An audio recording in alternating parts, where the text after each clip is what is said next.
Hi and welcome back to another video on the series for 8086 microprocessor.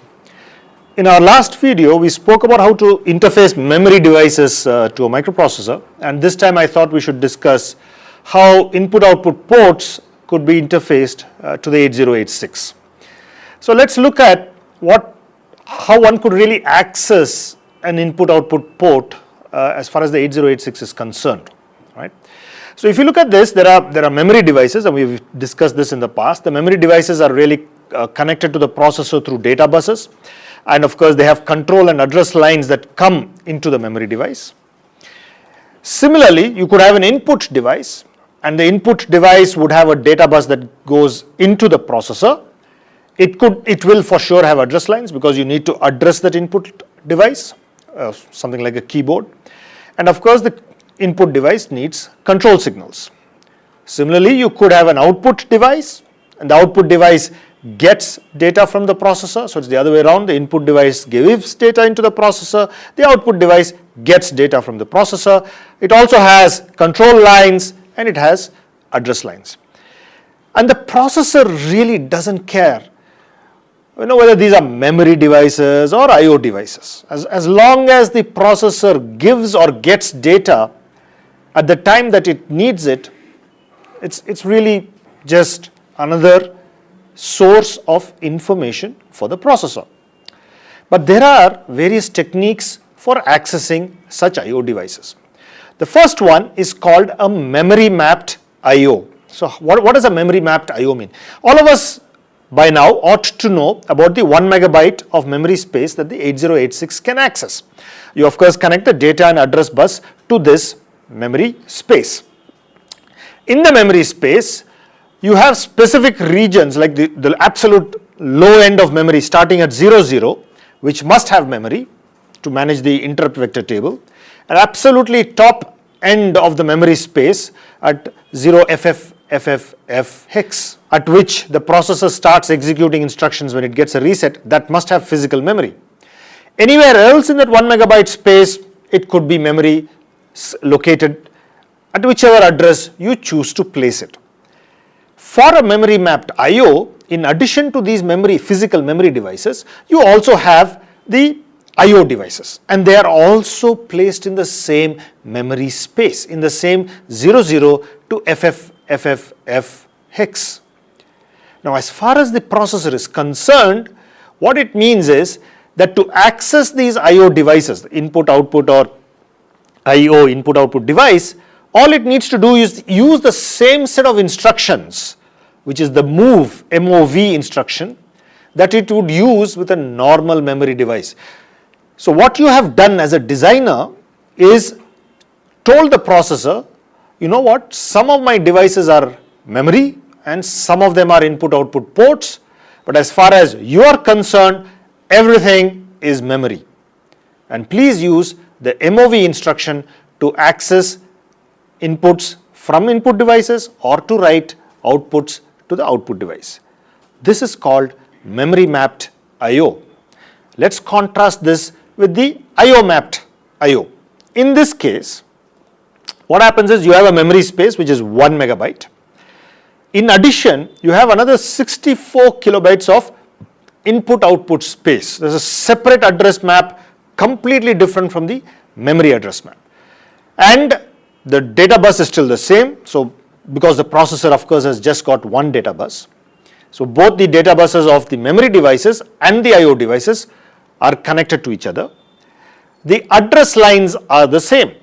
Again, remember the processor just has one set of address lines that come out of it, so both the memory devices and the I/O devices are connected to the same address lines. What differentiates the two is that in the case of a memory, the memory read-write control signals are used, whereas for an I/O device, there is an I/O read-write control signal. There's a separate set of signals that the microprocessor generates to control I/O devices. Now, if you wanted to access the memory device, how does the processor know whether to generate a memory control signal or an I/O control signal? So whenever the processor uses an in or an out instruction, This is called an I/O addressed device. And whenever the processor uses an MOV instruction, it's a memory access operation. And automatically, the M/IO bar pin is either pulled low or high based on which instruction that you as a programmer use. This is how I/O mapped I/O works. So you've got memory mapped I/O, where the I/O devices rest in the same memory space as regular memory. You've got I/O mapped I/O, in which there is a separate space of 64 kilobytes specially designed for use by the in and out instruction. This is an example of an I/O mapped I/O. What you see now here is a set of keys that are connected to the processor using an octal bus transceiver, the 245, 74LS245. This information is written or read over the data bus, right? That's what we said earlier as well. The I/O read signal is active in this case because this is an I/O mapped I/O. So whenever you wanted to read the status of the switches, you needed to activate I/O read. And when you are activating I/O read, you also need to decode basically to generate a chip select, you need to decode a set of address lines that constitute the chip select. This is the way you would map an I/O device to your processor.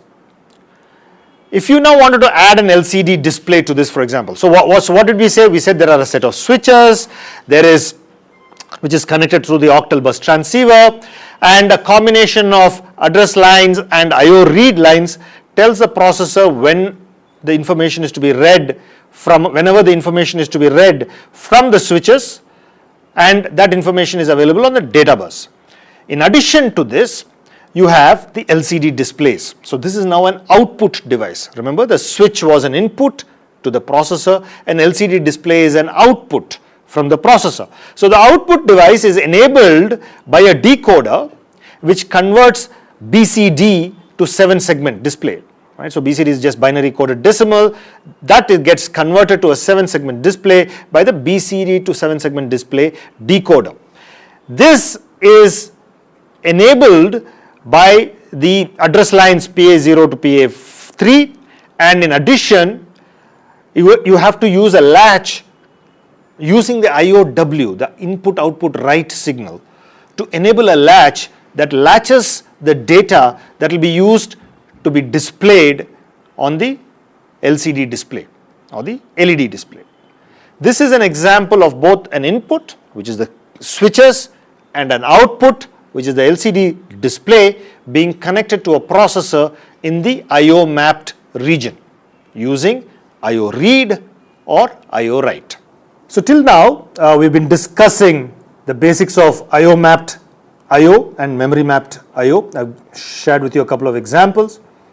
In my next video, I'm going to be talking about a special device which is a peripheral interface, programmable peripheral interface, that can be used to do all of this fairly easily and remove some burden off the processor. Till then, I would encourage you to read up a little bit more on the concept of memory mapped memory, I/O mapped memory, memory mapped I/O, and I/O mapped I/O. Till then, thank you.